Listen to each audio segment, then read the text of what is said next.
OBD de trouble code description technique Shift solénoïde H stock on. Qu'est-ce que cela signifie?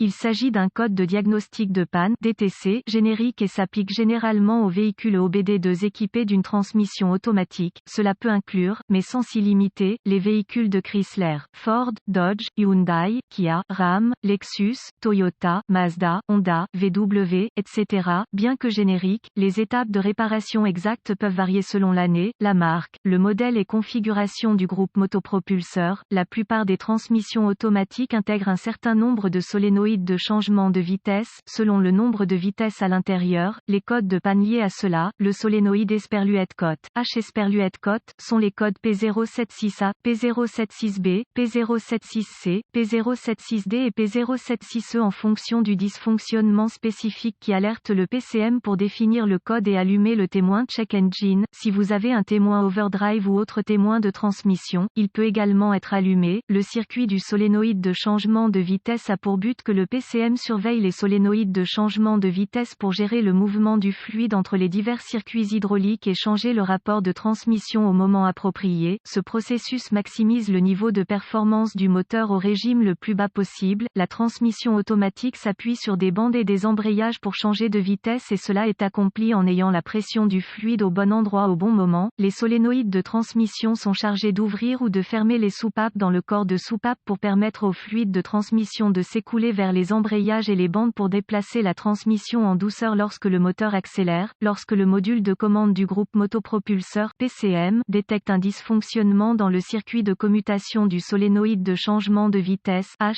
une variété de codes peuvent être déclenchés en fonction du véhicule spécifique, de la transmission et du nombre de vitesses incorporées dans la transmission automatique spécifique. Dans ce cas, le code de panne P076COBD2 est associé à un solénoïde de décalage de transmission bloqué détecté Esperluette Cote, H Esperluette Cote, exemple de solénoïde de décalage. Quelle est la gravité de ce DTC?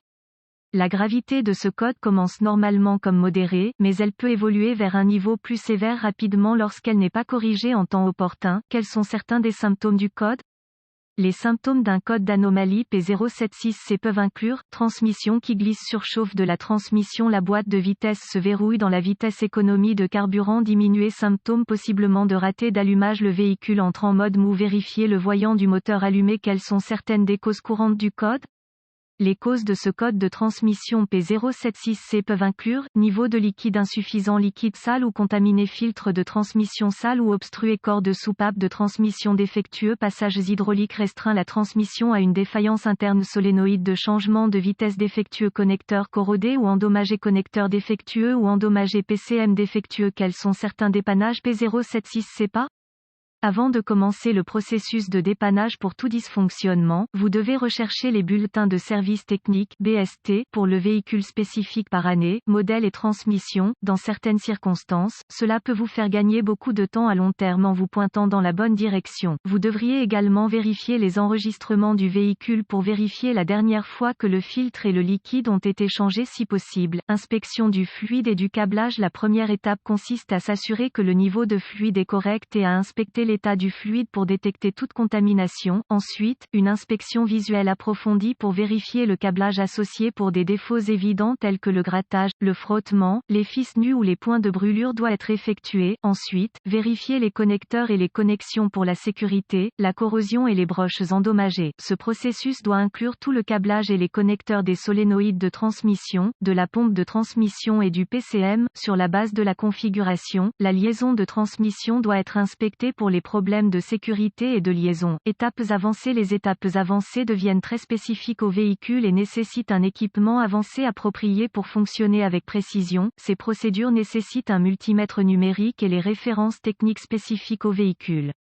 Les exigences de tension seront très basées sur l'année et le modèle spécifique du véhicule. Vous devez suivre le tableau de dépannage spécifique à votre véhicule. Contrôle de continuité. Les contrôles de continuité doivent toujours être effectués avec l'alimentation coupée du circuit et les lectures normales pour le câblage et les connexions doivent être de 0 ohm de résistance, sauf indication contraire par les données techniques. La résistance ou l'absence de continuité est une indication de câblage défectueux qui est ouvert ou court-circuité et doit être réparé ou remplacé. Quelles sont les réparations courantes pour ce code? Remplacement du liquide et du filtre réparé ou remplacer un solénoïde de changement de vitesse défectueux réparé ou remplacer le corps de soupape de transmission défectueux réparé ou remplacer la transmission défectueuse transmission affleurante pour nettoyer les passages nettoyer la corrosion des connecteurs réparés ou remplacer le câblage clignotant ou remplacer PCM. Espérons que les informations contenues dans cet article ont été utiles de vous orienter dans la bonne direction pour corriger le problème avec votre code d'erreur de circuit de solénoïde de décalage. Cet article est strictement informatif et les données techniques et les bulletins de service spécifiques à votre véhicule doivent toujours être prioritaires.